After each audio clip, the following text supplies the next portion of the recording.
what do you think is the reason behind the growth of Kabalikat Net Philippines Malaya? Bakit po kaya sa tingin nyo tuloy-tuloy ang pagdami natin at ang pag-multiply and prosper ng ating group? Very good! Ang ating tatlong M, ano po ang ating tatlong M? Magmamahalan, magtulungan at magkakaisa. Very good! Palakpakan naman po natin ang ating mga sarili.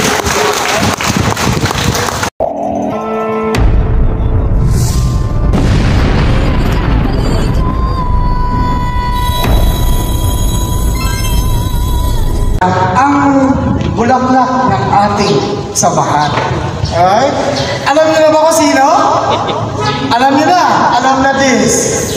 Napakaganda. Napaka-sexy. Kilay pa lang.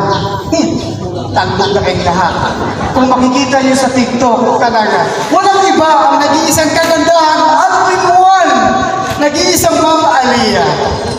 Diba? Hindi ko na sa pinahirapan. Pasasaglain ko na agad siya.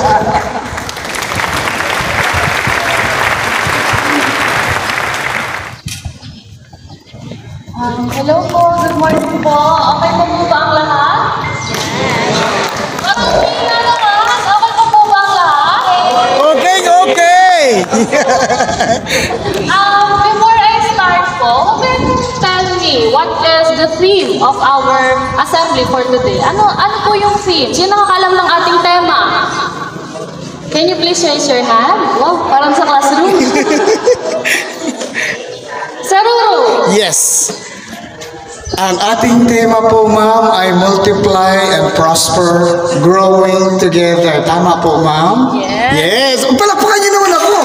Tama ang sagot ko eh. Yung talaga si ma'am, no? Ma'am na ma'am. Yes, ma'am. Okay, thank you so much. That's right. Our theme is to multiply and prosper, growing together. So, of course, before anything else, good morning, ladies and gentlemen. It is my absolute pleasure to welcome each and every one of you to our first National Governors Assembly, of course. So, allow me first to introduce myself. My name is Aliyah Jensi Barakan. I am the Admin 1 of Kabalikat Net Philippines Malaya. And aside from that, ako rin po yung gumagawa ng ating mga ID and mga important documents regarding our organization. And for those who are not aware, I am the first granddaughter of Mr. Haji Ibn A. Barakan. Opo. So, yan. What do you call this? To add, I am currently fourth year, taking Bachelor of Secondary Education, major in English, and I am currently 22 years old po. So, sorry po, medyo nag-stutter ako, nakakagulat si Saru. Biglaan. So, yeah. First and foremost, I would like to extend my heartfelt gratitude to all of you for joining us today.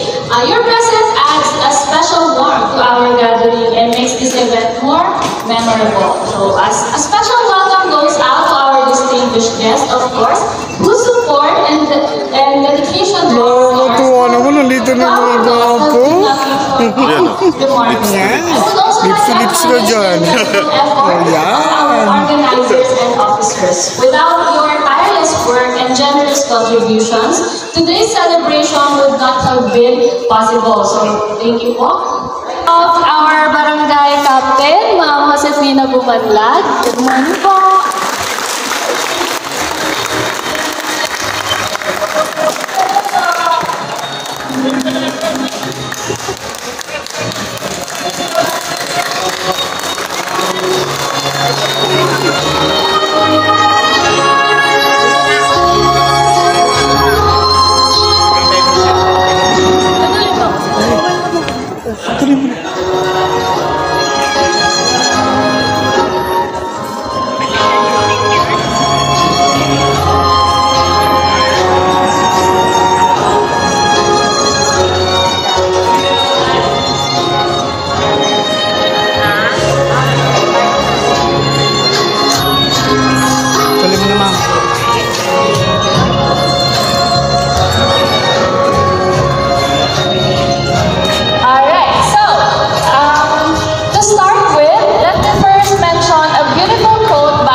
Nets Philippines Malaya. Bakit po kaya sa tingin nyo tuloy-tuloy ang pagdami natin at ang pag-multiply and prosper ng ating group? Who would like to answer or share his or her idea? It's okay, there's no right or wrong answer naman po. Yes? Were you saying something, sir? Very good. Ang ating tatlong M, ano po ang ating tatlong M? Magmamahalan, magtulungan at magkakaisa. Very good. Palakpakan naman po natin ang ating kasal. So, in today's competitive landscape, organizations strive not only to survive, but also to thrive and multiply their impact, just like what we are doing in Kabalikat Nets Philippines Malaya. Multiplying and prospering as an organization involves strategic planning, innovation, effective leadership, and a commitment to continuous improvement. So, of course, for any group or organization to be able to prosper and grow, it needs not only a simple leader, but a leader who uses both his mind and his heart. So a leader who is not only equipped with knowledge, intellect, and skills needed to solve and surpass the challenges ahead of him, but also a leader who has empathy and humanity to understand different perspectives and view things through different lenses. So a leader who will inspire and motivate his members, provide clear direction, and empower them to take initiative. A leader who will go out of his way just to make the lives of his members better. In short, a leader like Mr. Haji Ibn A. Barakan. So disclaimer, I am not saying this because ako ni chairman, hindi po, okay? I am saying this because of the fact that since then, when I was still a child, simula nung magkaisip po ako, I already saw his dedication and passion in leadership. At lalong-lalo na po nung nabuo ang Kabalikat Nets Philippines Malaya. So, he was ready to risk everything just to keep his organization going, our organization growing, and I must say that he succeeded on that. 2 decades had already passed, and Kabalikat Nets Philippines Malaya is still as strong as ever, multiplying and growing continuously all around the country and all around the world. Aside from that, I also believe that another factor that keeps our organization going is, just like what you have mentioned earlier, the 3 M's. Magmamahalan, magtutulungan, at magkakaisa. So these M's serve as the foundation or the backbone of our organization. So in Kabalikat, it is mandatory for its members to love each other, help each other, and of course, to have unity. Because this is where the true essence of Kabalikat lies. These virtues work together to achieve the vision and mission of our organization. And without this, our aims would just be put in vain.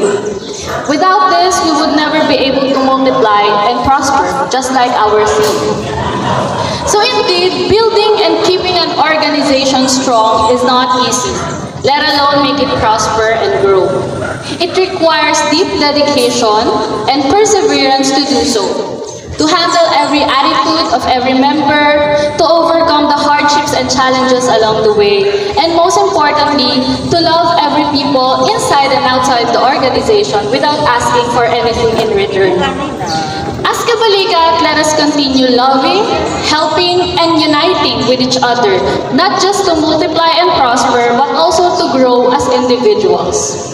We shall never get tired of our sworn responsibilities as volunteers and continue promoting peace and order all around the country and eventually all around the world. So again, my name is Aliyah Jinsi Barakan and I wish you all a good morning and a great day ahead. Thank you. Pwedeng magtawag ng medic kasi parang ma-hemorrhage na ako. Nosebleed. Oo, kasi kanina pa nag-English yung ma'am eh. Napakagaling. Palakpakan natin si Ma'am Malia! Alright. O diba? Iba talaga. Pagka merong a little bit, kasi apo na eh, a little bit na lang, yung dugo na nanalay tayo, galing po sa Barakan. Yan! Alright, magandang umaga po, Kal. Napakaganda mo ka sa umaga, nakakainis.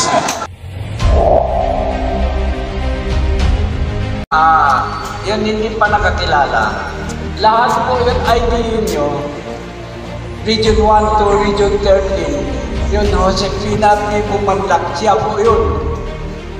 Dali po kayo mga tayo. Hindi po saan po. At